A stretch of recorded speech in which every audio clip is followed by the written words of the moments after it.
All right. This is a message to uh this is a message to everyone about 9/11 and the Fox network and the Fox viewers. Now, Jesse Ventura, right? Guy, I don't trust him either, you know, because like I said once before, if you're gonna be out there in the deep water, you're gonna get attacked by sharks. Or you might just be a shark your damn self. You see? So I don't necessarily trust any of them people who publicly talk about these issues. You see? But Jesse Ventura talks about 9/11 and this and that on the Sean Hannity show. Now I'm gonna show you clips of uh that video, and it's amazing how Fox viewers at the conclusion of Fox viewers is that they don't have that many viewers. They're lying, and the people who do view that channel have to be spies as well. That's the only thing I could think of. Seriously. That's the only thing that makes sense. It really doesn't. It doesn't make sense because here's why. The people who believe that 9/11 was orchestrated by the Muslim terrorists, the Fox viewers, the Fox channel that tries to keep that sympathy factor of 9/11 over our heads, draining our consciousness. One video, I believe it was ABC News. Like I said before, that's all fake. But that ABC News special, where the reporter was talking about how George Bush stated that he saw the plane on television when he was at that elementary. That is enough. That's it. You don't even have to go into the towers being taken down and the physical aspects of that, right? And how the third building was taken down when only two planes supposedly attacked. That's another one. But that's crazy too. But how did he see the plane crash into the towers on television? How? And even if he said, "Oh, it was a re-airing on the news," it was no airing of that. That's why it's a terrorist attack. It's a sneak attack. No news reporter, no news crew will be able to film that. It's a sneak attack. So that right there is enough. That's it. That's it. It's wrapped up. But and I notice when people go on the news and they're interviewed by the anchors and this and that, they don't mention that.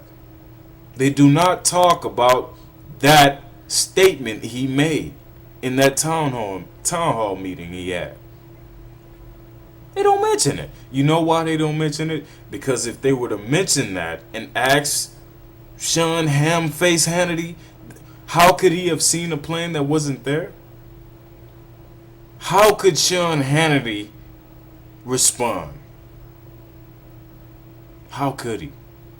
What would he say? He would be stumped. The only thing he could think of that would make a bit of sense was that he was flustered. George Bush was flustered, he was nervous, he was confused. He said he saw something that he didn't. That's the only thing you can say. And he can't even hold on to that. You see? But the people that go on Fox News and talk about 9/11 do not talk about that statement George Bush made, because they're a part of it as well. They're gonna, it's like a snake. Yeah. It's like a snake. Or better yet, it's the person that's trying to hypnotize a snake. You're doing all of this and you're doing this belly dancing or some shit. They belly dancing, trying to hypnotize us by talking around the issue. Semantics, just keeping you close enough to have a consciousness about the conspiracy, but keeping you far enough away from it to conclude it, and bam, that's it. It's revolution time. That's what they're doing. They're keeping you close enough, but keeping you far enough. You see? And think about that as far as your consciousness. For the people, that's for the people that are on the edge of being consciousness, and they just want to know what conspiracies are about and this and that. You see, they don't know what's going on. They don't know what's going on. They're going back and forth because all they're receiving from the media and these I would say celebrity conspiracy theorists is one aspect, and then that's it. So here is Jesse Ventura on Sean Hamface Hannity's show, and notice how they disregard what he's talking about. Just notice. I've been over this. This has been beaten to death already, but I'm just gonna keep beating it to death until there ain't nothing else to beat. Until you done beaten the death out of it. I mean, literally beaten the death out of it, that it becomes alive again.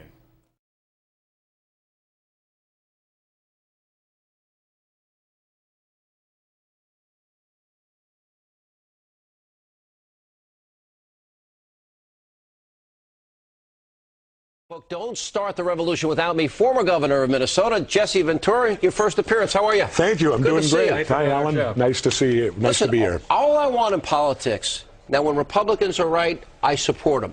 When they're wrong, I fiercely oppose them. I probably disagree with John McCain maybe 35, 40% of the time now. When President Bush, who I like a lot, and you don't, when I disagree... I did. I know you did, because you're right. But when he's wrong, I disagree with him. I want everyone to be that honest. I agree with you. Okay, good. Let's start the revolution. There we go. I'm ready. Lower taxes? Yep. Less government intervention in our lives? Yep. Individual responsibility? Yep. Secure our borders? No. Oh, keep them wide open so enemies can come in? No, enemies come in. I don't get the fact that the supposed enemies came in from Canada, so we're fencing off Mexico. Well, don't our enemies... How do we manage that? Shouldn't we be fencing off Canada? Well, both. Both? Yeah. I don't want to live in East Berlin, Sean. I don't either. I don't want to live in East Berlin. But I don't want to live in a country where enemies can cross over at will either. I look at it this way. We're losing our rights because of the Patriot Act. I would rather, and as I say in my book, and I'm so crass to say, give me liberty or give me death. I'm with you. I would rather take my chances with terrorism than to lose my individual rights, which are vanishing every day. You told a story in the book about you and Senator McCain that you would have run with him in 2000 if he left the Republican Party. Yep. If he'd have quit the Republican Party and ran as an independent, I told him I would have joined him. I do not feel that way today. I do. The one thing that I read in the book that I just totally found just alien to me is this idea that you believe in 9/11 conspiracies. That you... Well, let me tell it to you this way. Why is it that when you ask any question about 9/11, you're immediately attacked? I'm not attacking you. You're not, but no, I'm speaking in general. I'm not saying you guys, but I've watched people get attacked. People have their credibility attacked. My problem is I look at it and I go, how can two planes knock down 3 buildings? Pretty easy. Those are 747. But there were 3 buildings that went down. Well, there was a lot of fire and there was a lot of damage. Well, first of all, jet fuel blew up at the start. Jet fuel is 4/5 and I don't want to stay on this, I'd rather talk other things, Yeah. but jet fuel's 4/5 kerosene. It doesn't burn hot. So using the analogy that it could melt the metal, then propane burns hotter. So if you turn on your camp stove for 3 hours, shouldn't Yeah. it melt the grates? But it doesn't, does it? I want to take one issue It with doesn't. I want to. And I just question. He's going Rosie O'Donnell on and me I here. do, you know, wait a minute. That's Rosie O'Donnell. Well, I know a little bit. How can they fall at the rate of gravity? Look, they fell at the rate of I'm not an gravity in engineer. powder. They blew into powder. But if it were true, a lot of engineers would have come out before that. I want to take issue with one thing. You actually had a talk show for a small period of time. They fired you. No. They took me off the air and took you off paid the me air. for 3 years and bought my silence. You said, talking about Fox and CNN and MSNBC, you said, all the stories come from upstairs. Yeah. Even though the hosts pretend it's them, you know, people need to understand. Bill O'Reilly, Sean Hannity, and the rest of them, they're not these individual rogues setting their own agendas. These guys will deny it and say they have artistic freedom. You're either going to call me a lot. I'm telling you. Wait a minute. So, in other words, you chose to talk about Anna Nicole Smith for a month and a half? No, well, we didn't talk was about a only a lead moment left. story. Let me That follow was a up- news lead of the day. story. Hold on. Let me follow up on this 9/11 thing for a second. All right. Did the government know ahead of time? Is I that don't your know. I'm just simply questioning the fact that it doesn't add up to me. And I do know a little about demolition. I was a member of the underwater But you intimate in the book demolition team. that the government somehow knew where they had a tip-off, and that who do you think knew? I don't know. I really don't know, and I can't place blame, but I have a hard problem accepting the fact that never before in history has a steel-structured building fallen to the ground at the rate of gravity, and why would the main core beams not been intact? And I want to move on. How did they go down? There's a lot to cover here in the book. We have Sure. a moment left. Yep. Corporate America and religious fanatics have teamed up, and because of that, we're on the brink of fascism. We are in fascism, in my opinion. This is a fascist country. It's getting there, because if you look at what's happening right now, corporate America, I think, controls our government completely with our Democrats and Republicans. And you have, okay, let's look at the religion now. You got ministers coming out endorsing candidates. Well, at that point in time, shouldn't they lose their tax-free status? Because they're now a PAC. They're You now want a to take away political the action. Who do you like for president? None of the above. I wish that they would offer on all local, statewide, national elections the none of the above. So, and you laugh, but I'll tell you why. Here's why. What that says is I'm here to participate, I'm here to vote, but it's a vote of no confidence. You have a scenario in your what book they're about- offering. And I think that there's cases locally, nationally, and statewide where none of the above would win. The other night they took a poll, and 15,000 people, the question was asked at the start of Larry King, should Jesse Ventura be running for president? 88% said yes. Do you want to run? What does that tell Yeah, you? you have a scenario in the book where you run. Yeah. Are you going to run? I can't get ballot access. If you could get me ballot access in all 50 states and allow me in the debates, I'd not only run, I'd win. Who would be your VP? Right now, I don't know. You have in the book Maybe Sean. Robert Kennedy Jr.? Well, Robert. Now I'm gonna leave it at that. I'm gonna leave it with the snobbish, piggish smile of Sean Hamface Hannity. They wanna roll like them original, lyrical, miracle, critical killers for real. Crazy Jackson blazing at ya. They gotta be Crazy Jackson blazing at ya. They gotta be Crazy Jackson blazing at ya. They gotta be Crazy Jackson blazing at ya.